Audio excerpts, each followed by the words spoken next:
Garbėzui Kristui tęsime katechezę apie heksameroną arba šešiadienį. Tai yra, žiūrėjome šešiadienio struktūrą. Per 6 dienas Dievas sutvėrė pasaulį. Tas žodis sutvėrė apima 3 tokius darbus. Opus creationis, tai yra sutvėrimas, pirmoji eilutė. Opus distinctionis, atskyrimas, pirmoji, antroji ir trečioji diena. Šviesa nuo tamsos, viršutiniai ir žemutiniai vandenys ir vandenys žemutiniai nuo sausumos. Ir trečias opus ornatus, papuošimas tų atskirtų sferų, tai yra augalai, tai yra dangaus šviesuliai, gyvūnai ir žmogus. Ir tai yra viename skyriuje labai griežta struktūra ir labai glaustai išdėstyta, galima sakyti, tokia sausa, simbolinė arba iškilminga kalba išdėstyti tie pagrindiniai teiginiai apie pasaulio sutvėrimą, nesiplečiant į detalės, pabrėžiant tik pačius esmingiausius elementus. Ir štai galėtume palyginti šitą pasakojimą su pagonių mitais. Vienas iš tokių įspūdingiausių arba įtakingiausių tai yra Ovidijaus metamorfozės, kurios tos metamorfozės atspindi ir graikų, ir romėnų mitologiją, mąstymą ir taip pat įtakota visos antikinės filosofijos. Ir šitos metamorfozės jos turėjo milžinišką poveikį krikščioniškai literatūrai per visus viduramžius, taigi ir tasai pasaulio sukūrimo istorija. Taigi kaip žiūrėjo žydai arba Senasis testamentas į sutvėrimą šventajame rašte ir dabar viso antikinio pasaulio toks kaip pagrindinis vienas iš žymiausių sutvėrimo pasakojimų Ovidijaus metamorfozių pati pradžia. Tos metamorfozės yra parašytos maždaug 8 metais po Kristaus gimimo, reiškia mūsų eros, tai reiškia, galima sakyti, Kristaus veikimo, dar neprasidėjus viešajam Kristaus veikimui. Ir po jų baigimo Ovidijus buvo ištremtas į dabartinės Rumunijos teritoriją, nes daugumą jo poezijos, kaip sakoma, gadino to meto moralę ir netitiko valstybinės politikos, taigi Ovidijus pateko į nemalonę. Nepaisant to, jo metamorfozės, tai yra graikiškas žodis, reiškiantis metamorfos, reiškia formų keitimasis, dievų formų ir pasaulio formų, toks nuolatinė kaita. Šitas kūrinys turėjo didelį įtaką. Ir štai pati pradžia. Širdį man traukė giedot, kaip naujus pavydalus gavo žemiški kūnai. Dievai, palydėkit, užmojai šį sėkmę ir giesmiai neleidė nutrūkti, nuo pat pasaulio pradžios lik mano laikų ją priveskit. Reiškia, jis pradeda nuo pat pasaulio pradžios ab origine mundi.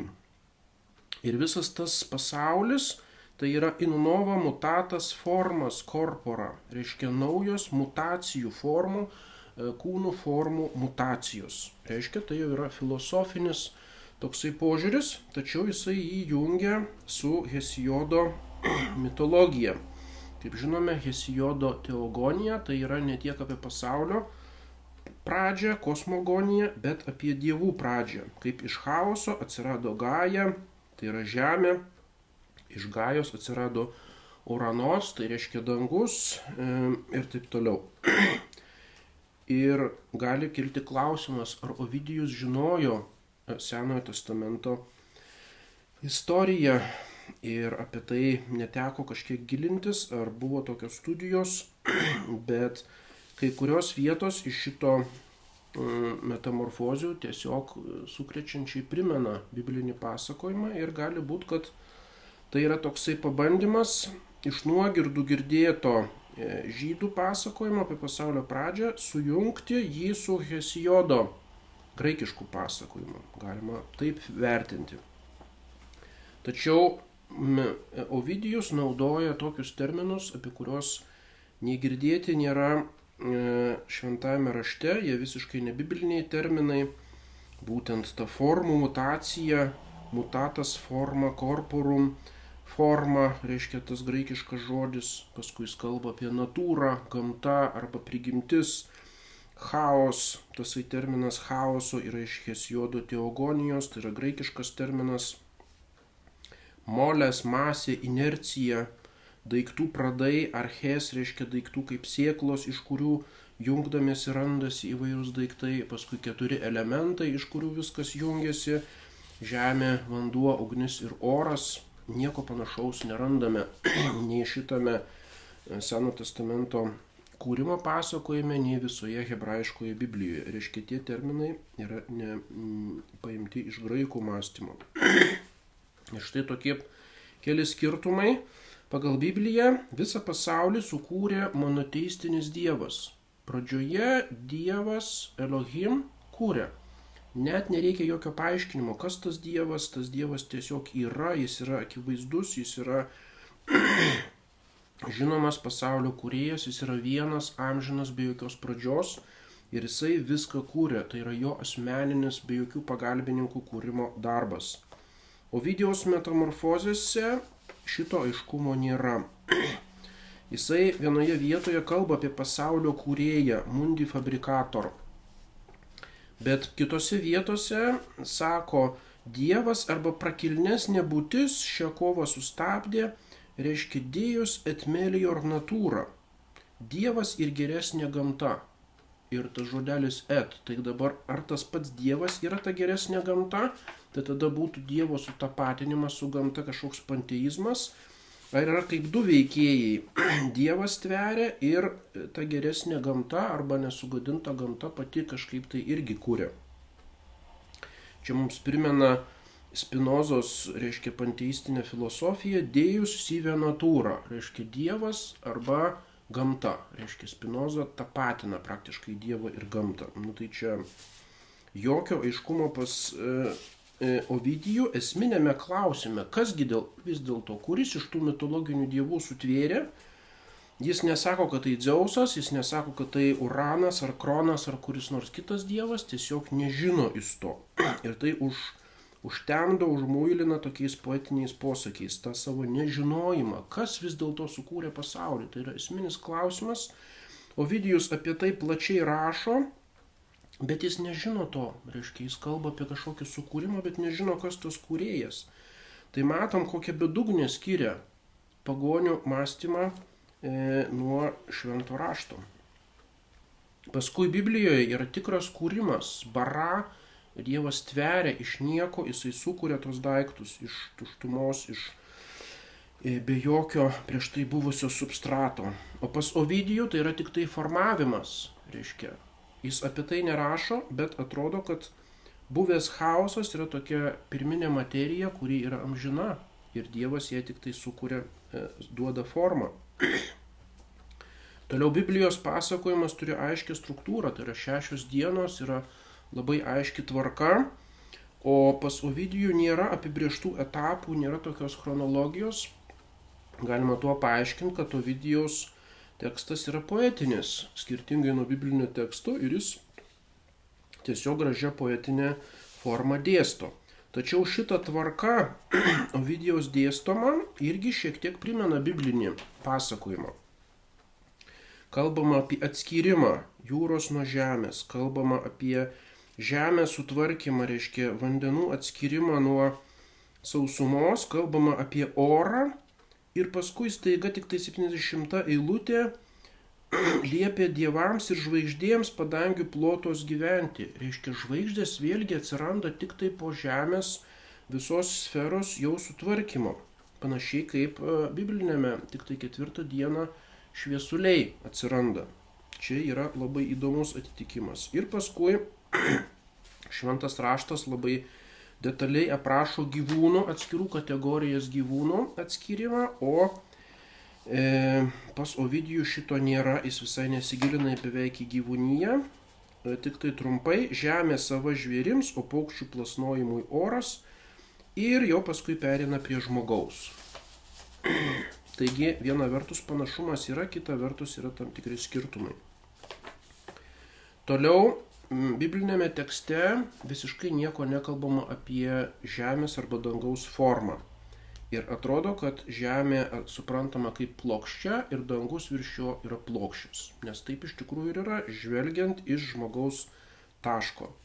Ovidijus perima graikų mąstymą ir jis visur kalba, kad tai yra orbis, tai yra rutulys, apskrita žemė ir kalba apie dangaus kupolą, reiškia apskrita sfera, kuri supa šitą žemę.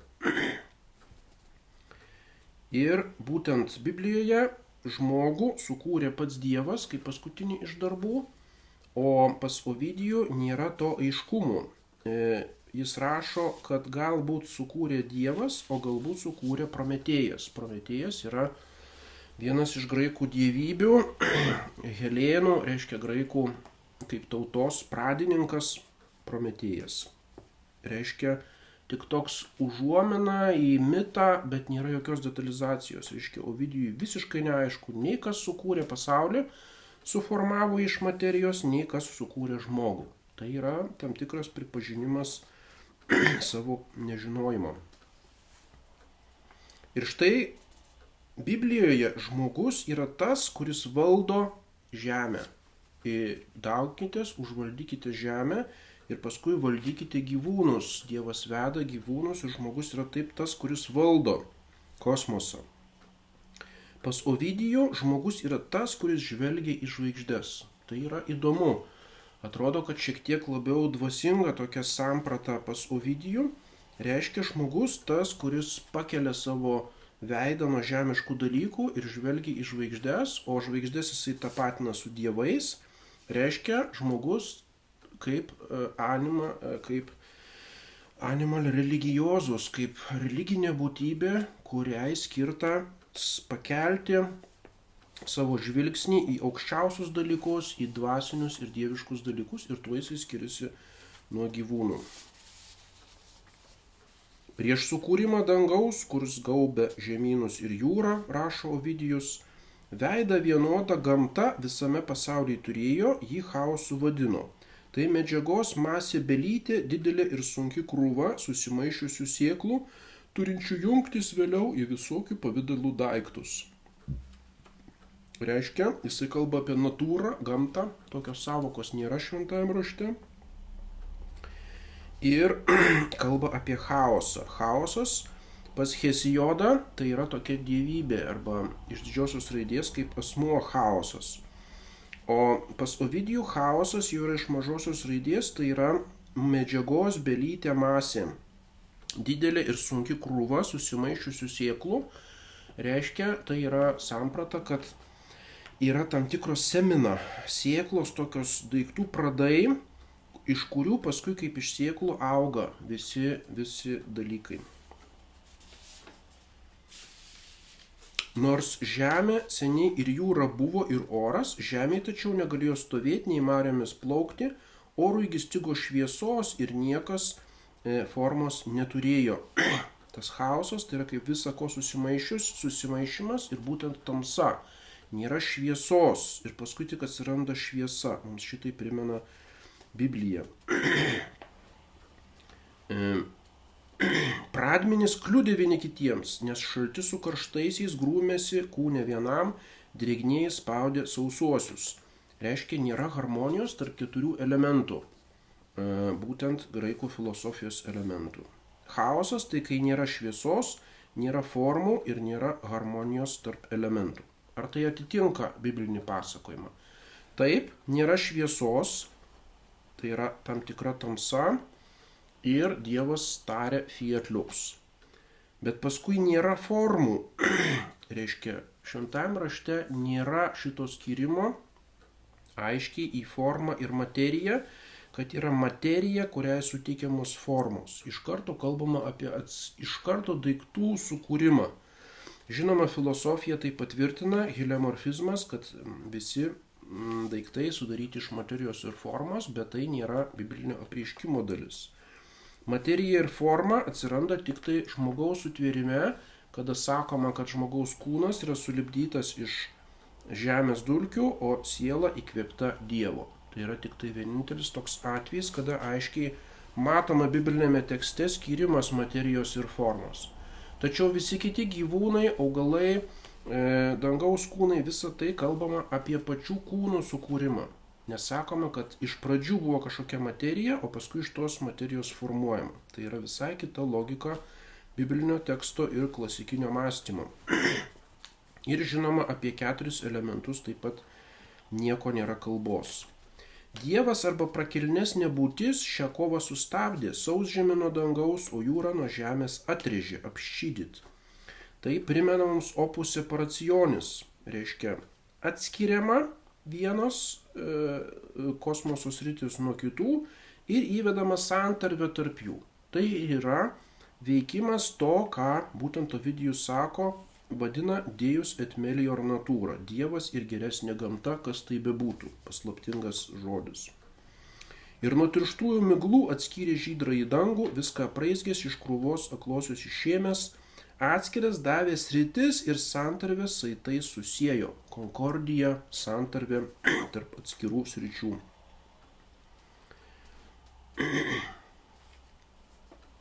Taigi, kai Dievas tasai belytę medžiagos krūvą šitaip supjaustė dalim ir dalis padarė visatom, žemė visų pirma, idant vienodai ir lygi būtų iš visų pusių, surideno į kamolį didelį orbis. Reiškia, aiškiai kalba, kad žemė yra rutulio formos. Ir šito nėra.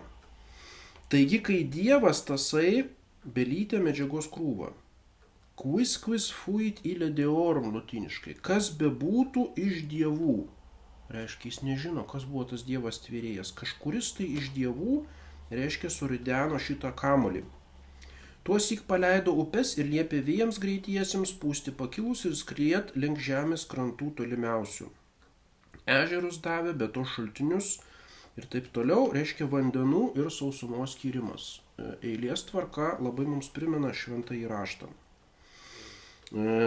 Upių krantai, paskui jūro pakrantės, reiškia, liepė plytėti laukams, nuslinkti į žemą maklonėms, slėptis po lapais miškams, reiškia, jau atsiranda augalyje, ir paskui 3 klimato juostos. Čia yra grinai graikiška mintis.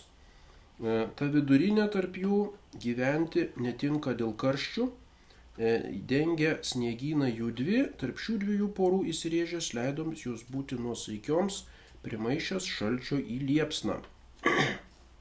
Reiškia, ta graikiška klimato teorija, kad galima gyventi tok nuosaikaus klimato juostui. Ir paskui oras pakilo, kybo virš jų, ir kiek lengvesnis už žemę, reiškia oro sritis.